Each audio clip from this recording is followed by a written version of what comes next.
What is good, ladies and gentlemen of YouTube? Welcome back to the Fox's Den. It's your boy Foxy getting into another reaction. Lovely Tuesday evening. We're getting into the newest episode of Tokyo Revengers. Had an amazing day of work. Just got done from the gym. Took a nice shower. Feeling nice. Feeling relaxed. Now it's time to just chill out and see what the fuck happens next with Takemichi and the gang. Tomen, Mikey, Draken, Hina, all three of them pulled up. Oh my god, we got some crazy stuff in the past two episodes, because I want to say it was like last week, I think exactly like on last Tuesday when I had my last recording session, and that's when we watched two episodes in a row, 9 and 10. Both of those episodes were absolutely stunning.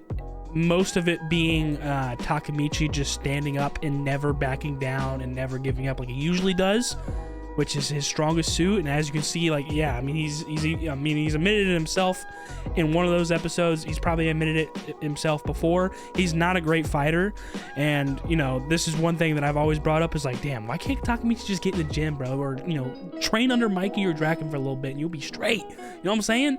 But at the end of the day, I know like his strong suit, like they're you know, he's always, or at least the author is always leaning towards like, okay, he's not a fighter, like he's just not a fighter, and people rally around him because of what he stands and believes for, and feels about those beliefs and whatnot so strongly. Especially after everything that he's been going through ever since he started this journey of going back to the past, back to the present, back to the past. Like, he's experienced a lot of trauma over and over again, where if he never started this, he would have just been living his normal life, doing, you know, whatever, kind of just going through the motions of like what most regular people do, like go to work, come back home, chill out, do nothing, go to sleep, repeat. You know what I'm saying? You know, maybe you'd be a lot safer, but it's definitely not as exciting of a life, and you probably don't have as much of a purpose, which is what really started all this, because he just thought back to how he would always run away from what was pushed in front of him, or, you know, challenges put in front of him. He always ran away and just never looked back. So that's kind of what has been driving him ever since he started this journey. So seeing his bravery and courage in front of Izana, Kasaki, in front, and being the acting leader of Tomen until Mikey showed up, I mean, that shows a lot of fucking about Takemichi, like just how strong-willed he is. Like, he has a lot of fucking willpower, dude, and being able to take all those punches. I mean, he's been fucking leaking for the past two episodes, just taking hit after hit after hit, and calling Kasaki out on his bluff. First, Kakucho out on his bluff, because Kakucho, you know, Takemichi knew from the beginning, like, you're not gonna be able to kill me. Like, I know you. And you just stopped Mutro from using a knife. Like, you have morals, you know what I'm saying? So like, you're not gonna be able to kill me. What are you talking about? So he called him out on his bluff, and then Kasaki comes down from his little perch up in the fucking, you know, containers, pulls out a Glock, points it right at his fucking face, and he wasn't even able to do the job. Like, you're talking all this shit. Like, you have your moment, you have your chance right here in front of you to get rid of the person that's been getting in the way of your plans for so long. This is what you wanted, right? This is what you wanted, and you don't kill him. Like, Kasaki's a bitch for that, and fucking Takemichi made sure he knew that too. Like, he fucking beat him up a little bit, you know, got one good punch on him. It's like, man, what the fuck are you doing? Like, I'm not afraid. He fucking put his forehead right to the barrel of the gun and said, do it, and he didn't. Fucking crazy, bro. Like, I don't know what's going through. I don't know what's going on there with Kasaki, because like, it seems like Kasaki's whole fucking thing has been like, I need to get this kid out of my way so I can do what I want without any hiccups. And you finally had your chance, and you didn't do it. So Kasaki's a bitch for that, and I don't know like what is stopping him, why like he was so afraid to commit that, because Takemichi again called him out, like, it was easy for you to do it to Emma, so why can't you kill me? So very interesting stuff there, but all of that was very hype worthy. And then to top it all off, last episode, I think the biggest moment was Mikey, Draken, and Hina actually showing up. People shocked all around, just in the fact that they're here, because they just lost someone very close to both of them. It's like, you guys shouldn't have the mental you shouldn't be here right now. Like, you guys should be still like wallowing in your depression. But what got them through that was thanks to Hina, which was Hina actually telling them the truth of what Takemichi's capable of and what he's been doing, and that she dies 12 years in the future from, you know, the current time that they're in right now. So that now they know that now both of them are in on that secret, as well as Hina, which she was already in like on a little bit. But now that she's revealed that, Draken and Mikey have more of an understanding of why, like the dots started connecting, like why Takemichi's always crying, you know, why he's always trying so hard. It just all started to make sense to them. And it's like, wow, like he's been going through so much more than either of us. Or you know, I mean, just as bad as equal as us, if anything, you know what I'm saying? Because he's experiencing this trauma over again from coming to the past and then having to try and fix it again and again, and it just doesn't work, and like he's having to deal with that trauma like every time he goes back to the present. It seems like it gets worse. So the fact that they realized that, like, it gave them even more higher respect for Takemichi, and that's what allowed them to like, okay, like we gotta go. And that's when, as soon as Mikey gets there, the first thing he does is thanks Takemichi. And so I'm very curious to see where this story goes after, like, you know, after this, because we have like a whole 1v1 about to happen between Mikey and Izana. I think that's what most of this episode is going to be. This might be the wrap up of like the fight between Tenjiku and Toman. But I'm very excited to see what happens after this scenario and what they say to Takemichi and just the direction the story goes now that they're in on this secret. Like, that was probably the biggest moment in the past 2 episodes, was that they're in on this now.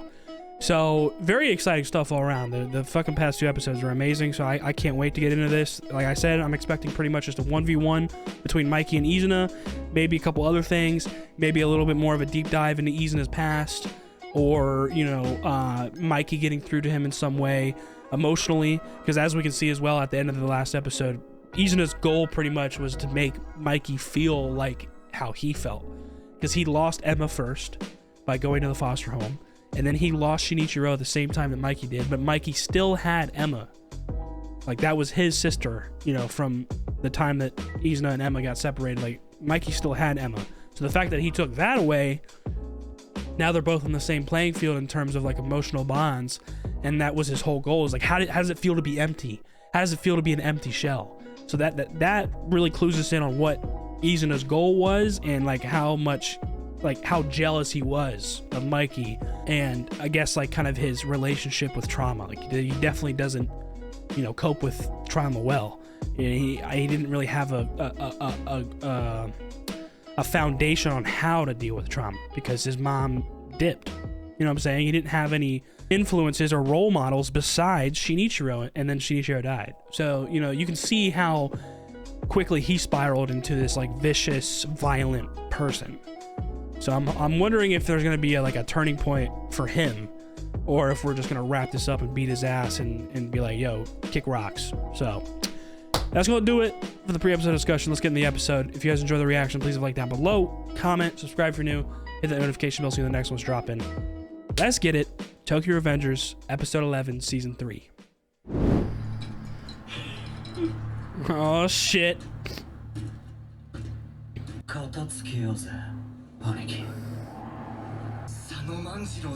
That's right, they're technically fucking brothers. They're half brothers, but still, that's a brother. It's crazy. Oh wow, he's already talking to Takemichi about it. Mikey and I will be your arms. That's what I'm fucking talking about, baby. Those are fucking ride or dies right there. Ooh. Damn. He actually still blocked that? It looked like he connected for a second.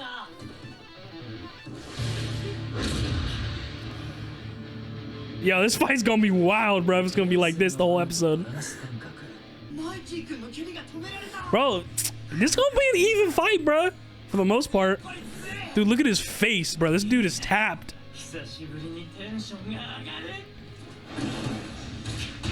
Ooh.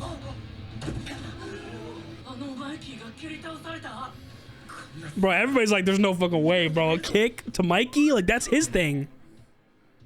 Fucking Hanma, that fucking whistle, bro.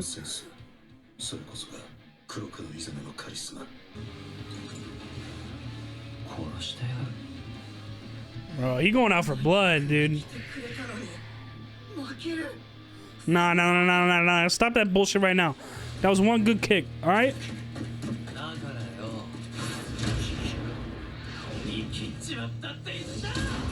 Ooh, okay, that was a good fucking punch too. Damn, he didn't fall though.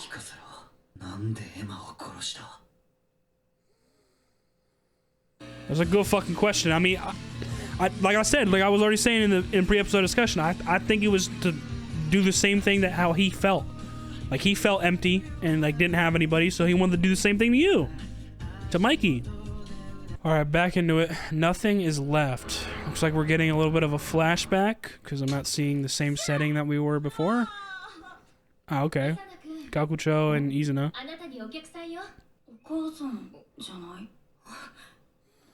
See, look, and that's something of a kid that until enough is enough where you don't get that connection again, you're always hoping you're going to get to see your parent or whoever abandoned you. Like, oh my God, they're back for me. Like, they came back for me. And then time and time again, when that's not the case, like, that shit digs deep, bro. So it looks like Shinichiro was the one that was already starting to accept him as a family member too. Since Emma joined their family. Shinichiro was very mature for his age, bro. It's a shame that they weren't able to adopt him as well, though. Like, they should have just let him join the family, too. At that point, you know what I'm saying?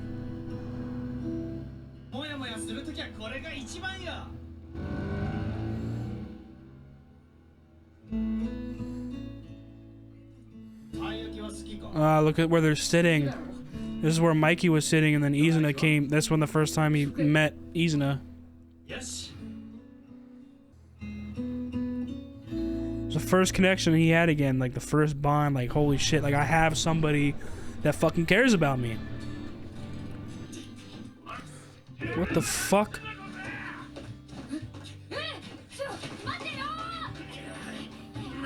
They're getting into trouble together. Oh man.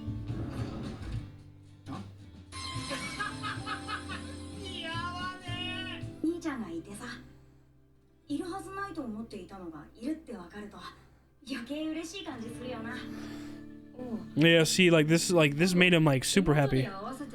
Yeah, okay, see, this is what I was thinking. Like Shinichiro was already trying to start to include him, like to like not let him be forgotten.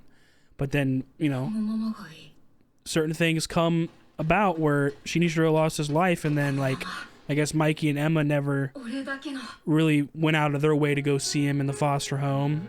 And then vice versa, Izana didn't reconnect with Emma once he got out, you know?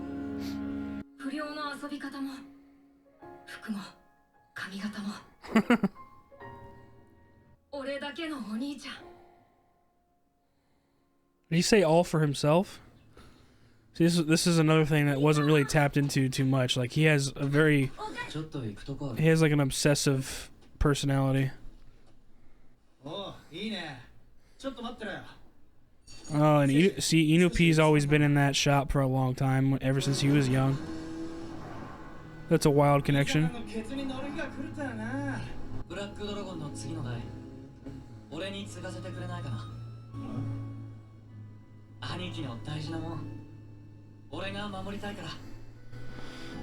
He seemed like he had good intentions, but is that really the case?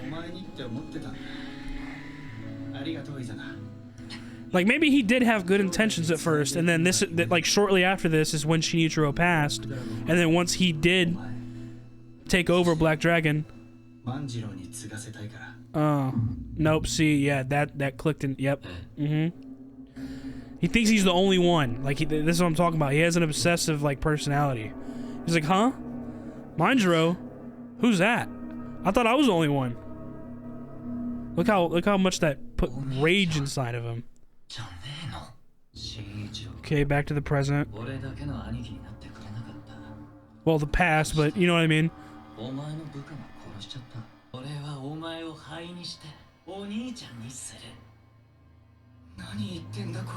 Oh, this dude's tapped. What the fuck?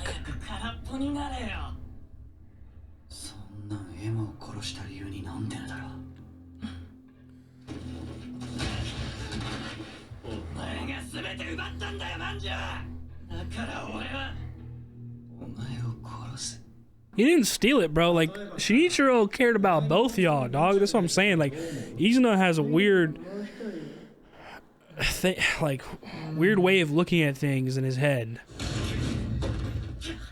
Literally obsession. Is Mikey even really trying it, though? I feel like he's just trying to get Izuna to talk and, like, open up more.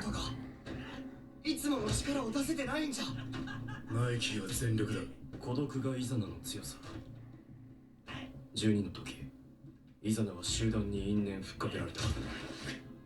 手加減を知らねえ連中で。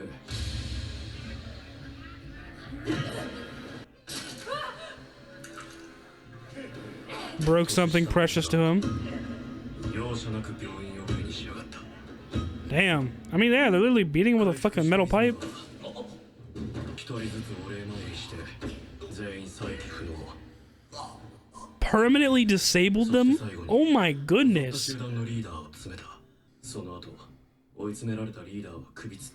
Hung himself? Bro, weren't they in fucking, like, middle school at the time? That's fucking crazy. That's probably what sent him to juvie, huh?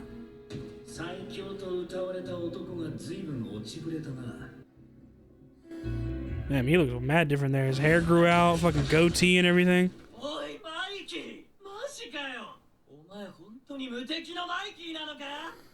I'm waiting for the turning point, bro. Seems like more like a burden.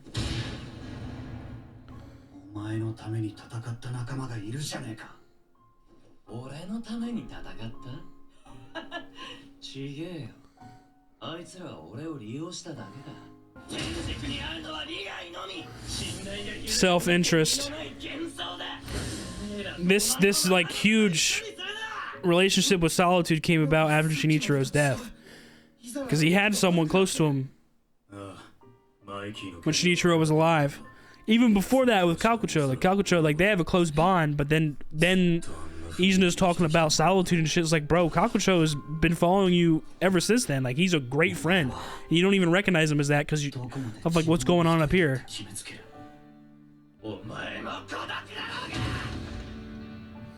He's not.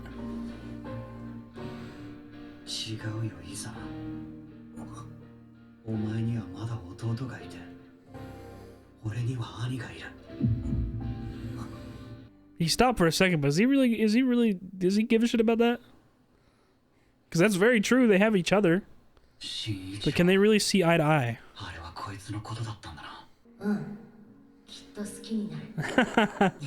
So yeah, it looks like Shinichiro asked him about it before. What he would like think of that.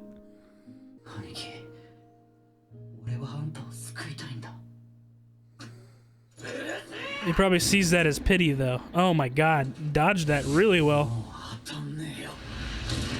Ooh, good fucking punch. God damn. And a kick. Knocked him out. Oh, hit the fucking pavement, bro. You're done. You're fucking done. If you ain't gonna listen to what I have to say, then I'll fucking put you in the dirt.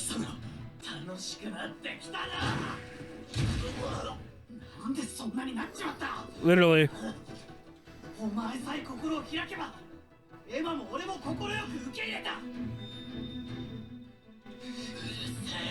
That's what I was saying from the get-go, bro. Like, you could have gone out of your way to go introduce yourself to Mikey and also reconnect with Emma. Sure, it'd been a long fucking time, but it goes both ways. You know what I'm saying? You know, Shinichiro was making an effort to try and include you in the family. You could have also made an effort to go introduce yourself to Mikey and reconnect with Emma.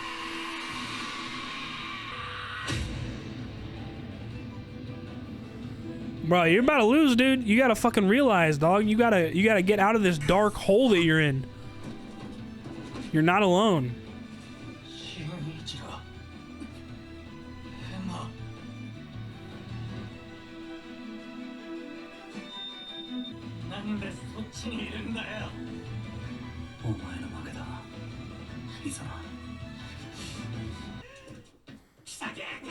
Oh, nah. Oh, fuck no. Don't give it to him.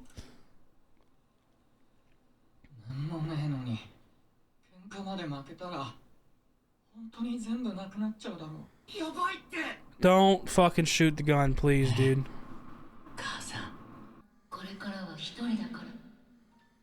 Yeah, why did she really leave, bro? She seemed... Okay, she's crying. She seemed like she didn't want to, but... What was more important, or what really pushed her to be able to have to do that if she didn't want to?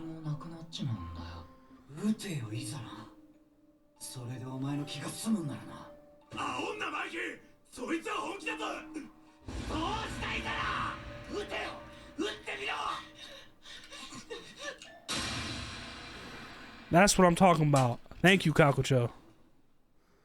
And he was wavering already from the get-go. You could have shot way sooner. Same with Kasaki. You could have shot way sooner, and y'all fucking didn't.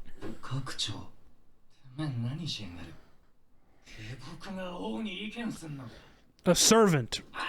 That's how he starts. That's how he's been viewing Kakucho ever since he started dealing with this solitude and the way his mind works, with being alone and wallowing in that depression.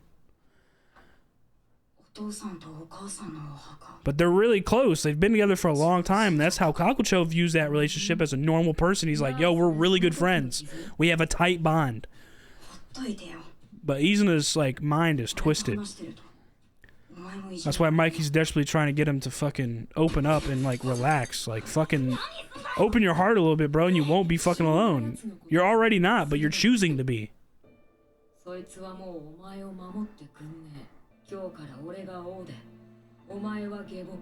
Damn. He started that ideology between them like really early. That's a sick way of thinking, bro. It's very harsh. I mean, look at Kakucho. He was going to kill himself? I mean, I guess, yeah, but still, that's fucking wild, bro. And that goes to show how much that shit runs deep, like family trauma like that, being abandoned as a kid.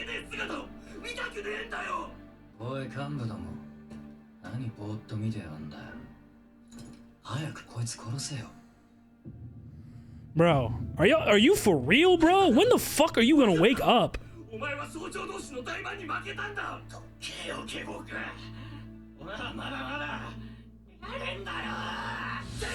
This guy's lost it, bro.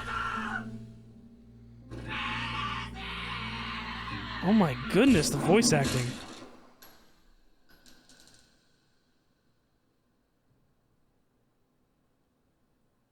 Who listened to the order? Who actually went through that? Madarame? I would not be surprised if it's Madarame. Oh, it's fucking Kasaki. Of course it is.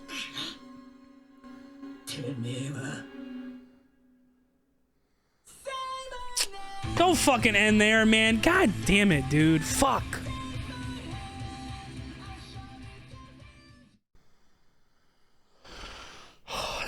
Oh, dude, the way that ended, bro. Like, bro, Kasaki, choose, bro. Are you gonna use the gun or not, bro? God damn. Doesn't fucking use it on Takemichi, but he uses it as soon as Izuna orders someone to? What the fuck? This shit is crazy. This shit is fucking crazy. Alrighty, guys. What an absolutely stunning episode of Tokyo Revengers. That was fucking spectacular. That was crazy. Like, I thought it was mostly a 1v1 between Mikey and Izuna, but not entirely fighting. It was a lot of deep dive into Izuna's head and the way his mind works and how he's gotten to this extent of the way he thinks and just like his personality, you know what I'm saying, at its core, which, you know, I think at its core is a very obsessive personality, and that comes from being abandoned, I think. You know, he was always been yearning for someone close to connect with, or just have that, you know, a special bond with, some sort of, like, you know, more than a friend, because he had Kakucho. He had him as a great friend. They had a strong bond between each other in the foster home. You know, they had each other, if nobody else. You know, that very much is at least something. But he wanted more than that. Like, he wants a family, which is obviously what any kid would yearn for if they're abandoned, or, you know, don't have family. You know what I'm saying? Orphans. You know what I'm saying? Don't have their sister, don't have any siblings, or to begin with, or you know, aren't with their siblings, aren't with their parents. You know, So you can see how much that type of trauma, digs deep. That shit fucking hurts, bro. Especially for a kid, like a young kid. And this is how, like, what kind of starts to warp a young mind like that in creating the way it works. Instead of like a traditional mind, I guess you would say, or a normal mind, where you know how to deal with trauma like that, or sadness, sorrow, anger. You have proper ways to cope with it because you're taught how to cope with it. But he never had that. Shinichiro was there for him for a short while and was at least trying to just give him, some sort of happiness. But he wasn't like a father figure. He showed himself as an older brother and called himself that and gave him some sort of happiness in that. But he's not a father figure. He was not a parent to Izuna. You know what I'm saying? Like, they got in trouble together, they had fun together, he taught him about like fashion and some other things, like just like stupid little shit that you do as like siblings or friends even, when you're younger, and just have fun and give him some sort of happiness in that. So he didn't really teach him anything about strong morals or how to process certain things, which would have came from his parents. But obviously, he was abandoned pretty early on. I don't know who the father is and if that father was ever in the picture. But at one point, it was him, Emma, and his mom. And for whatever reason, we got a little bit of a flashback there too of him having a conversation with his mom where like, you're going to be alone for a while now, or something like that. And she looked pretty upset about it. So if that's the case, if she was upset, like if she actually had emotions behind this and she wasn't being, I guess, selfish and just abandoning her kids because she wanted to do whatever she wanted to, if there was a reason for this, what was that reason? Why did she have to do this? You know what I'm saying? Because obviously it seems like she actually had emotion behind it and didn't want to do this, but she had to for whatever reason. So I'd like to get more light shed on that at some point. But we did get a lot of other stuff in this episode too. Like, it was a really huge deep dive into how his mind works, and his relationship with Shinichiro was very obsessive, and finally gave him that sort of happiness. And then even whenever he got out of juvie and he went to go visit Shinichiro one time, like, yo, let's go for a ride, he proposed, like, can I take over Black Dragon after you? Like, I know it's your your gang and I want to protect it. And it sound like, at face value, those words sound like it has like conviction and good intentions behind them. But Shinichiro right after that says like, yeah, sure, you can take over it, and then after that, Manjiro will. And that flipped the switch in how Izuna's mind works, and that obsession comes out where he's like, what? I'm not the only one? You could see the rage in his face and how much that fucking pissed him off that he wasn't the only one that Shinichiro thinks about.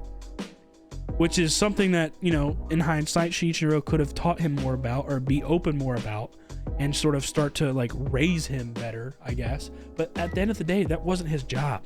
He's not a parent. You know what I'm saying? So this is where we see like how much that trauma of being abandoned as a young kid and not having proper, I don't want to say education, but just like proper morals taught to you and just proper structure, like a routine to keep you grounded and also understand how you process certain negative emotions. You know what I'm saying? So it was a very interesting deep dive into Izuna this episode. Like, we really see where like his trauma really stems from, and how he reacts to these types of things.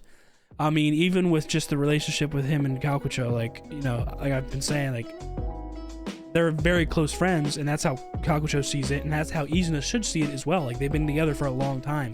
But once Izuna started to wallow in this solitude sort of state, he literally said to Kakucho, like, you will be my servant, and I am the king. Like, listen to me from this day on. And that gave Kakucho some sort of purpose, at least, to where like he didn't kill himself, because apparently he was going to kill himself that day because he was dealing with his own trauma of being abandoned and whatever he was dealing with in his personal life. So that gave him purpose enough to live for Izuna, but also for himself. But also Izuna cares. I mean, Kakucho has like a better understanding of how, like a natural understanding of like how emotions and relationships work, or friendships. And he's tired of seeing Izuna like this. And this is the whole time that Mikey is fighting Izuna. He's trying to dig deep into him and tell him to open his heart, like, you're not alone, you have me. And that's pretty strong for fucking Mikey to say that, knowing that Izuna was the one that orchestrated this whole thing with Emma, even though Kisaki was the one that took care of it. You know what I'm saying? But that's what I'm saying. Like, this, it's crazy how this shit comes about, and Mikey's the one that's actually trying to, like, get through to him. But no matter how much he talked and how much he was actually beating him into the ground, like, he finally got some good hits in where he wasn't holding back. And it's like, wake the fuck up. And he still hasn't woken up. And I don't know, but from the end of this episode, from the looks of it, as Kakucho was trying to fucking get through to Izuna as well, like, yo, fucking get it together. Like, I'm tired of seeing you being disgraceful like this. Like, wake up. We lost as a gang. Tenjiku lost. But that doesn't mean everything's over. That doesn't mean you lost everything, like he's thinking. You know, the way his mind works is like, if I lose this fight, like, I've lost everything. And he's seeing, like, Shinichiro and Emma, like, on Mikey's side. It's like, yeah, no wonder, because you keep on believing that you're alone and like, hurting people around you, and you don't even realize it. Where you could be happy, in a sense, if you just start to accept things that have happened in the past and accept who's around you and stop being, you know, sort of, I guess, narcissistic and obsessive the way he is. So that's where Kakucho starts to get involved towards the end of the episode. Like, yo, what the fuck, bro? Like, we lost. Wake up already. Like, wake up. This is like a huge wake-up call episode for Izuna himself. And he didn't get it the whole time. But I think at the very end of this episode, he might have finally gotten it. Because he literally ordered his, you know, executives, like the Big Four, Vicious Generation, whatever. Like, what are y'all doing sitting around? Kill this fucking guy. He's disobeying me right now. Like, kill him. And I mean, obviously he's saying that because he's already in this, you know, state. Like, he's used to being this type of person. But I feel like it really didn't hit him what he just said. And then someone actually carried it out, which of course is fucking Kisaki, which don't even get me started, because you can't shoot Takemichi in the fucking face when you had a perfect chance to. But as soon as Izuna gives the word to fucking kill somebody else, you fucking do it. I mean, like, what the fuck is going on? That dude is a part of your own gang. He's very close to Izuna as a friend. And you do it so easily, just off of Izuna's order? And you just joined the gang? Like, your real enemy here is Takemichi. I think we fucking declared that already. And you didn't take the opportunity when you had it to kill your biggest enemy, but you can kill this guy. Who everybody can feel for, because he's actually trying to help Izuna and always has been, and has followed him loyally in hopes of him trying to get back to the way he used to be, or, you know, open his heart again, which is what Mikey is currently trying to do. You know, Kakucho had hopes in that, but he never really initially challenged it himself, because he knew this is probably how Izuna would react. So finally he's doing this, and Izuna gives that order, and then fucking Kisaki shoots him. And Izuna looks really shocked that it actually just happened, even though he gave the order. So that's what I'm saying. Like, he was already in the flow of being the leader, you know, and giving that order. Like, he was already in the flow of this wallowing, like, solitude and you know, everything. You know, emotions are high, obviously. So because of already being in the flow like that, like, I don't think he realized what he just said. And Kisaki carried it out. And so I feel like that just shocked the fuck out of him, and he might have finally woken up. Like, bro, you're about to lose somebody else. You're about to lose another person that, like, loyally followed you and cares about you, just like Emma and Shinichiro. You're about to lose somebody else next. And he wanted to fucking, he grabbed the gun himself, and he wanted to shoot Mikey at first, and Mikey said, fucking do it, bitch. And that's when Kakucho got in the way and you know, kicked the gun away, or swiped it away, punched it away, whatever. And then, of course, Kisaki, how much of a bitch do you gotta be, bruh? I don't understand. You had the perfect opportunity to take your biggest enemy out. You don't do it. And then as soon as you get an order from your fucking lovely new gang leader, who is obviously fucking twisted in the head from emotional trauma his whole life, you swiftly follow his order and take out somebody that is very close to him and, like, you know, should be a good influence on Izuna, you know what I'm saying? And just a good person all around. Like, you know what I'm saying? He's tough as fuck, hard ass motherfucker, but he's kind. And you just take him out that easily? Don't fucking talk to me, bro. Kisaki, you're a bitch. But yeah, I think that covers the episode. That was really fucking good. I absolutely enjoyed that. I mean, fucking amazing. I think we got 2 more episodes altogether for this season or this arc, so I have no idea where it goes from here. Like, hopefully somebody fucking gets in the way of Kasaki. I thought it was Madarame for a second, because I know Madarame is always trying to prove himself. Like, he's the most bitch made out of everybody there. So I thought it might have been him. Like, oh my god, Izuna, accept me. And then, you know, like, but Izuna didn't even really realize what he said right there. Like, you know, he would have been just as shocked that it happened. But of course, it's because, like, bro, Kasaki, like, we gotta do something. We gotta do something about him. Like, fucking someone steal a gun and just fucking blow his head off. Like, somebody do it. Somebody on Tenji's side that we don't really know that well. Like, fucking Madarame, steal a gun and shoot Kasaki, please. For the love of God. God damn. But, yeah, man, what an episode. Holy shit, bro. That was crazy. Can't wait for the next one. I don't know where we go from here. Hopefully in a better direction, and hopefully, like I said, like at the end of that episode, Izuna actually looks shocked. So I'm hoping he finally opens his heart and fucking, you know, starts to react appropriately to some of these emotions that he's having, and let some people help him that do fucking want to help. But we'll have to wait and see. So yeah, that's going to do it for me. I hope you guys enjoyed the reaction. If y'all did, please like down below, comment, subscribe if you're new, hit that notification bell so you know the next one's dropping. I'll see you on the next one. Y'all be good. Deuces.